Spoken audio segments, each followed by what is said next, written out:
Hey guys, welcome back to Objective Reviews. My name's Nick and today we are going to be taking a look at the MSI 1080 Ti Seahawk EKX. Now that is a very long name and let me quickly tell you about it, what this means. Now as you've already figured out and you've probably come here to this video because of the title, it's a 1080 Ti card. Now this one is made by MSI and in partnership with EK Water Blocks. Now EK makes fantastic liquid cooling parts for computers and I have been using them for the past 4 or 5 years and they have been really fantastic. Actually, when doing this particular upgrade to my workstation, one of the parts started leaking and that is the first time ever that I've had a leak with one of these EK parts. So let's leave that aside and move on and talk about the card itself. Now the card comes pre-installed with a EK water block on the front. It's a Nickel Plexi block and it looks absolutely gorgeous as you can see. But before going into all that, let's quickly check out the unboxing experience, which was pretty mediocre given how MSI's other cards are boxed. Now this one, because there's no cooler on the front, the box can become pretty slim. It's smaller and that is really good. Now this is not, the box is not printed using any of these eco-friendly materials if you're into that kind of a thing. Now on the box itself it doesn't say much, but let's quickly get it open. Now the very first thing that threw me off completely was the tape on the top. Now it's very flimsy. I thought someone had previously opened it. It possibly could be, I have no way to tell because it's easily removable and you can place it back. There's no tear protection in there. Once you open it up, you get a top box which has all your manuals and they still give you drivers on a DVD. And then finally 2 G-quarter plugs, so you can plug in 2 of the holes on the water block itself if you're not running these in SLI. Even if you are, you may need to plug them off. Now moving on to the card itself. When you pull out the card, the first thing that's going to happen is it's going to amaze the hell out of you because it looks absolutely gorgeous. Your hands are going to start shaking like mine did, and it was really freaky. I've handled big cards before. I've handled the P5000s and the P6000s. Those are massive cards in terms of value compared to this one, but yeah, well, it happens, you know. So rest aside, let's quickly take a look at what the card is itself. It's a custom PCB on the 1080 Ti, so you have a custom power delivery by MSI. Unlike the Founders Edition 1080 Ti, this takes 2 8-pin connectors, whereas the Founders Edition takes an 8-pin and a 6-pin. Now 2 8-pins, the custom BIOS on this card gives it a 330 watt TDP, and that is a whole lot of playroom compared to the Founders Edition, which is I think 270 or 250 if I'm not wrong. But that's a lot of playroom to work with, but it has a caveat which I'll come to towards the end of this video. Now MSI also includes these rubber plastic caps for the PCI connector and the top 2 high bandwidth SLI connectors, as well as for all the ports on the back. Now this is really interesting and they have it in red, which is probably it's their gaming X color theme. Gaming everything is red these days. And the thing I'd like to mention is that these are way better in quality and feel compared to the ones that ASUS ships. I don't know if Gigabyte ships, I don't expect them to, but the ones ASUS ship, these feel way better. Now let's talk about the dragon in the room. Yep, there's a big black dragon on the front of the water block. Now I see why MSI did this. They probably asked EK to make one of these on their water blocks, which they're going to be putting on these cards. If I'm not mistaken, these water blocks should be the same for the Seahawk EKX 1080 and the 1070 variants. The water blocks should be exactly the same, or maybe they are different. I'll have to do a visual inspection. I'll leave a comment down below and you can check it out. Okay, to be very honest, I wish it weren't there, okay? But it's there, and I love dragons. So I don't mind it at all, but maybe someone does, and you'll be really thrown off by this. Yeah, it's also on the back and it glows. So yeah, you should be aware of it. So the backplate also has the dragon and the MSI logo, and for once someone got this right. When you plug in the card, the MSI logo is facing the right direction. I'm looking at you, Asus. Okay, and let's quickly talk about the back of this card. This card has two HDMI 2.0A ports and two display ports, I think that go up to 1.4, and a DVI port. The inclusion of this DVI port makes this card a two-slotted card. If they had ignored the DVI port, this would have been the most perfect single-slotted powerhouse inside a workstation. SLI would have been a breeze, but they decided to stick the DVI port in. The 1080 Ti Founders Edition does not have a DVI port, so if you buy that and put a EK block on this, well. So now that we've taken a look at the card from the outside, I quickly want to talk about where I'm coming from. So to begin with, in the very early days back in ancient times, I had the GTX 250, and this was the first dedicated GPU I had ever installed in my system. Not this one, it was a different system. From then I went on to the 650 Ti because, well, I got the Apple Cinema display, and to run it on my Hackintosh back then I needed a DisplayPort to mini DisplayPort, and this was the cheapest card I could get my hands on. It still is the cheapest card if you need a DisplayPort out. Now unfortunately the 650 Ti started dying on me, so I had to get it out, and then I immediately upgraded to the GTX 970 Strix from Asus. Now that was the first card that I liquid cooled, and I got these EK parts. It looks absolutely fantastic. It's all black and it went excellent in my build back then. And then finally it was time to take the jump to the ultimate flagship.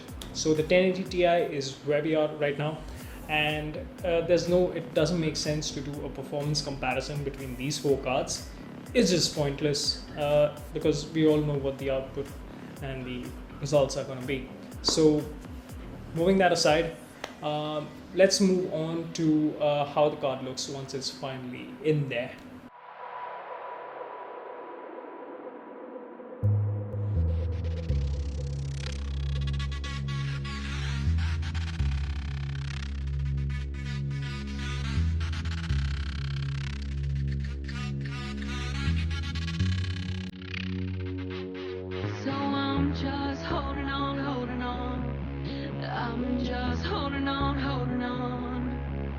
I'm just waiting for you to call.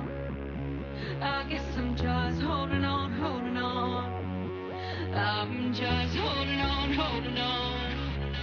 I'm just holding on, holding on. I guess I'm just waiting for you to call. I guess I'm just holding on for tonight.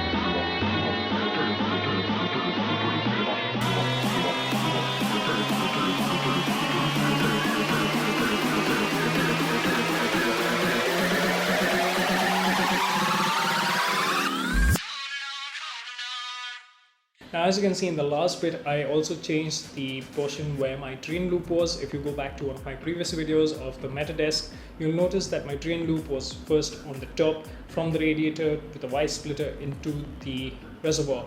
And now I moved this down because when I was trying to drain this loop, I quickly realized my mistake and there was no way the liquid was going to go out. So now I've moved it towards the bottom, directly connected to one of the outlets from the reservoir, and now it works like a charm. So overclocking this card is a bit dicey, simply because MSI has locked the voltage slider for this card in MSI Afterburner, and that is an absolute shame because I was really hoping to get this running stable at 2.1 gigahertz, but seems like that isn't going to happen directly. Now, although there is a way to get this going, you could use Asus's GPU tweak or EVGA's Precision X. Yeah. So you could use one of those two utilities and use the voltage slider there. And doing that, I was able to get this card running stable at 2065. It used to hit 2078 or sometimes 2101. But 2065 is the most stable clock that I've got after 2 days of rigorous testing. Now, talking about rigorous testing, let's take a look at the benchmarks.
Benchmarks, this game can easily hit 60 FPS in very demanding titles at 4K.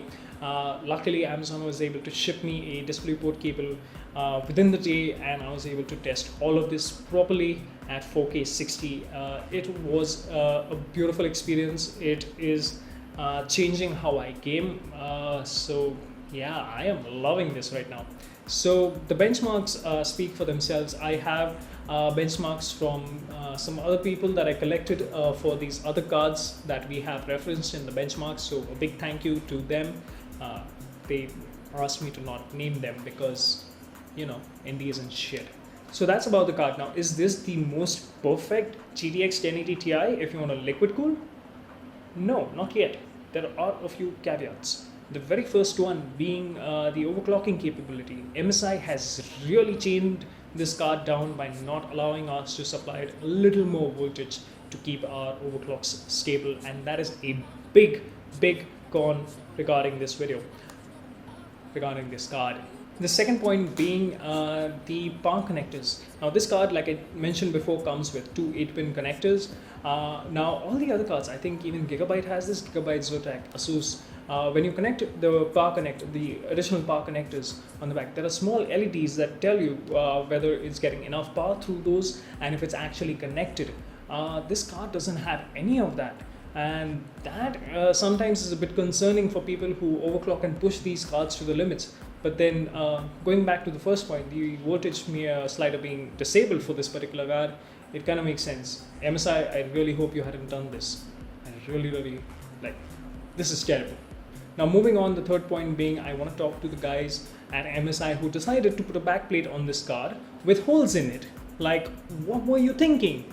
Because this card is going to be in a position where the output of this or the input of this comes from the CPU block, and God forbid the CPU block, the connector starts leaking. One drop from there directly falls on the back plate. It, you know, trickles down onto the PCB, and all your money is gone into thin air.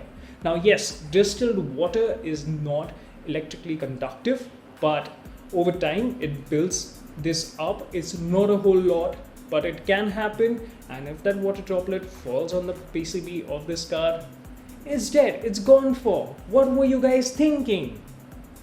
That's a big disappointment, you guys. And last but not the least, the coil wine on this card. It is so the Founders Edition 1080 Ti does have a coil wine. Most Pascal cards do, but because it has an air blower, it is not very audible.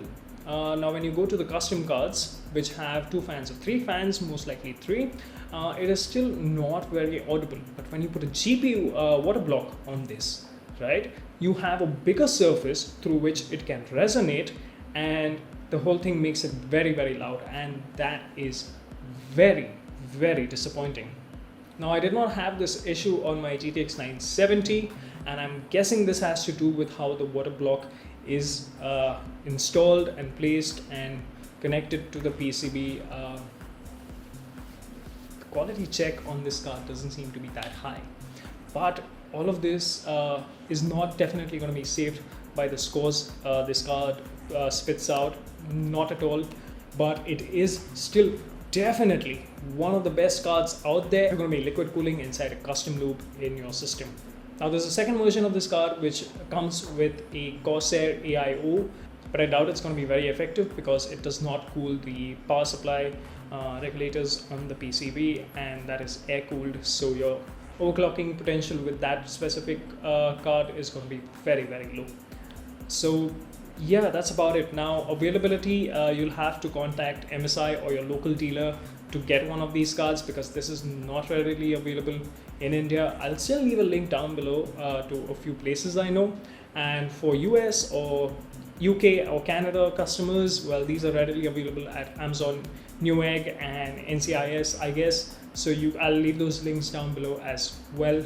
If you can, do buy from those links, so this channel gets a small kickback every time you buy from one of those links. So I'll leave you to decide if this is the right card for you, because there are a lot of pros to this card and a lot of cons. So yep, be the best judge that you can.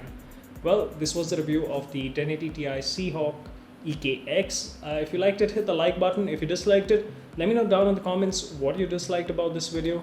And if you're new around here, don't forget to hit the subscribe button and click on the bell icon so you get a new notification every time I upload a new video. I'll see you guys next time.